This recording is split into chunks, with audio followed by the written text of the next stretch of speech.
This video is sponsored by Card Kingdom. You can visit their store by using my referral link in the description below.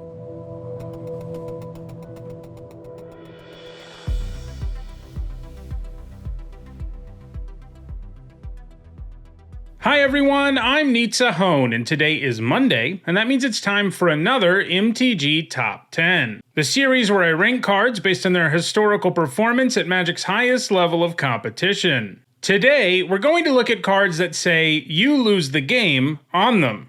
Obviously, those words are the absolute worst negative effect in the entire game, as losing the game is the exact opposite of what you try to do every time you play Magic. However, they do design cards with those words on them, and they're usually used to balance out a card with a powerful or undercosted effect. For example, I got the idea to do the list because of the Phyrexia All Will Be One card, Archfiend of Dross, a 4-mana 6/6 flyer that makes the opponent lose 2 life every time a creature they control dies. Obviously, that's a great rate and a card that ends the game in a hurry if left unchecked. But it's balanced out by the fact that once the Archfiend runs out of oil counters, you lose the game. To be eligible for this list, a card had to have those words on them. "You lose the game" has to appear somewhere in the text box. There were only 25 cards eligible for the list, but 14 of those 25 have top 8'd at least one major event. So you know that the cards that they put these horrible words on tend to be pretty powerful, since many of them see play despite the massive downside. Before we get into today's top 10, here's a quick reminder on how I score cards in these videos. A first-tier top 8 is worth 2 points. This includes events like Pro Tours, and a second-tier top 8 is worth 1 point. This includes events like Grand Prix. At number 10, it is Demonic Pact. This enchantment gives you an effect every upkeep, but you can only choose each of them a single time. Those effects are pretty powerful for the investment. You get to draw 2 cards, make the opponent discard 2 cards, and do 4 damage to any target and gain 4 life. Of course, once you've gotten all of those sweet effects, the only option left is you lose the game, so you'd better win before that happens. The good news is, those first 3 effects definitely increase your chances of getting there. That said, the decks that have played the Pact at Magic's highest level of competition found ways to get around the downside altogether.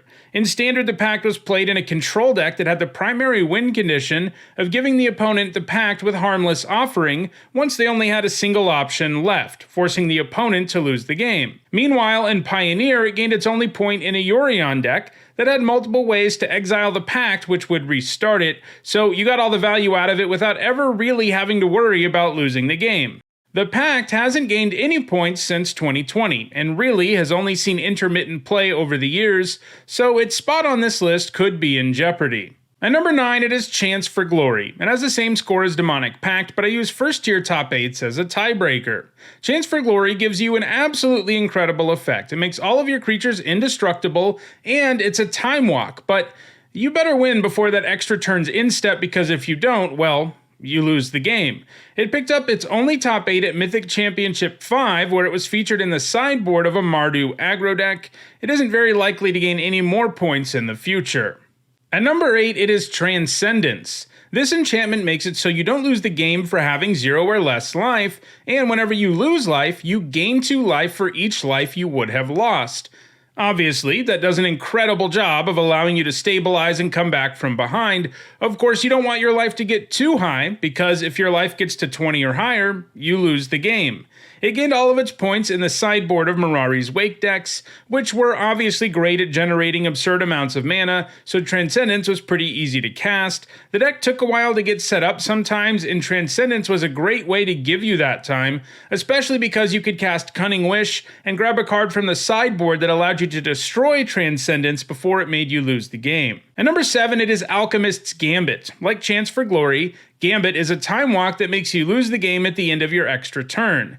In addition to that, it also makes damage unpreventable, and it comes with Cleave, which means you can pay an alternate cost, in this case 4 generic, 2 blue, and a red, to take away the you lose the game part of the card. So at that point, it becomes a time walk without any downside, apart from the very high casting cost. It was played in standard control decks that ran it alongside Galvanic Iteration and a bunch of treasure, so the deck was very capable of generating a ton of extra turns and winning as a result. It also has a single point from a Pioneer Lotus Field deck. These decks specialize in untapping Lotus Field several times, making a ton of mana, and obviously you can cast the Cleaved Gambit pretty easily in a deck like that.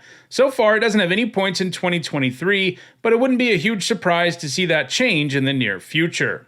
At number 6, it is Pact of the Titan. There's a cycle of packs from Future Sight, all of which are free, and free spells are always awesome, but they also require you to pay some amount of mana on your next upkeep or you lose the game. In the case of Pact of the Titan, you get a free 4/4 creature at instant speed, and you have to pay 4 generic and a red on your next upkeep or lose. This sort of means you pay 5 mana for a 4/4, which obviously isn't a great rate, but the fact you can cast this while completely tapped out definitely matters. Plus, most of the decks that have used the Pact have of course found ways to really abuse it. It gained most of its points in Legacy, where it was played in a deck built around Hive Mind. Once you have Hive Mind in play and cast Pact of the Titan, you force your opponent to copy it, making it so that they are required to pay the mana or lose first, because their upkeep is going to be sooner, and that usually means they would lose the game, especially if they weren't playing red at all. More recently, it's been played in modern Goblin Charbelcher decks. These decks look to chain together a bunch of rituals and win the game by playing and activating the Charbelcher without any lands in the deck, and Pact of the Titan is actually crucial, because it helps you start things off with Infernal Plunge. This deck wins the game before it's ever the next upkeep, so the downside doesn't matter. It has a decent shot at gaining more points in Modern in the future. At number 5, it is Final Fortune, the third you lose the game Time Walk effect. Final Fortune gives you that turn for 2 red mana and makes you lose the game at the end of the extra turn. It was played in standard aggro decks in both block and standard between 1997 and 1998. In those decks, the game plan was to do a bunch of damage on one turn, cast Final Fortune, and do enough on the next turn to win the game. At number 4, it is 9 lives. This enchantment prevents every instance of damage that would be dealt to you, and instead you put an incarnation counter on 9 lives.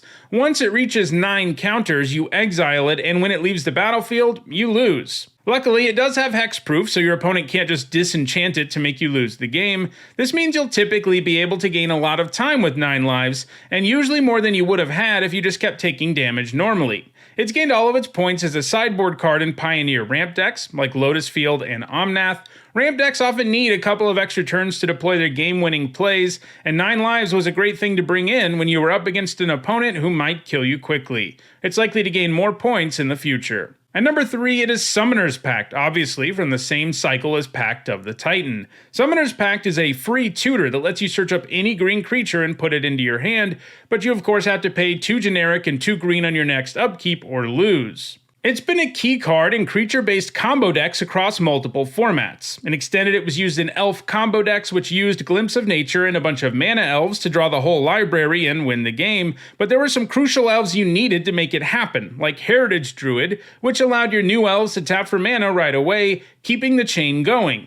Usually the deck would win on that turn, so the you lose the game clause wasn't a problem. In Modern, the Pact often shows up in Primeval Titan decks, which are obviously reliant on getting the powerful giant into play quickly and winning the game. So being able to tutor it up for free was pretty important. The Pact was also played alongside Pact of the Titan in Legacy Hivemind decks. More recently in Legacy, it's been played in landless decks that look to mill their entire library with Balustrade Spy or Undercity Informer. Because the deck has no lands, it is crucial for the deck to use Elvish Spirit Guide, and Summoner's Pact is effectively additional copies of it. It's likely to keep gaining points in the future, but so are the cards in front of it, and it has more narrow uses than the 2 cards in front of it do. Like the number 2 card, Slaughterpacked. It lets you destroy a non-black creature for free, until your next upkeep when you have to pay 2 generic and a black or lose the game. A free removal spell is awesome, even if you have to pay for it later, because it allows you to not worry about tapping out against an opponent who might be about to play a really problematic creature, and that's a nice safety net to have. Unlike the other packs we've seen so far, Slaughterpacked actually saw significant play in both block and standard, especially in elf tribal decks, and Extended it was played in combo decks like Storm, as well as aggro decks. In addition to being played as a great removal spell in a ton of different decks across multiple formats, Slaughterpacked was of course also played in Legacy Hivemind decks. It's going to keep gaining points, but it will probably never catch the number 1 card on the list, which is Pact of Negation. Sorry, Slaughterpacked, a free removal spell is nice, but a free counterspell is even better, especially because it fits so amazingly well into any sort of deck that looks to win the game in a single turn. If you're comboing off in a format where Pact of Negation is legal, you should probably be playing it because it's a great way to protect your combo, and you never have to deal with the downside. It's been played primarily in that capacity across all of Magic's formats, and that's allowed it to amass a really high score. And it's a score that's only going to keep going up. So, those are the top 10 cards that say you lose the game on them. If you're interested in playing any of these cards, check out the description, where you can find a direct Card Kingdom link for each card that appeared in the video.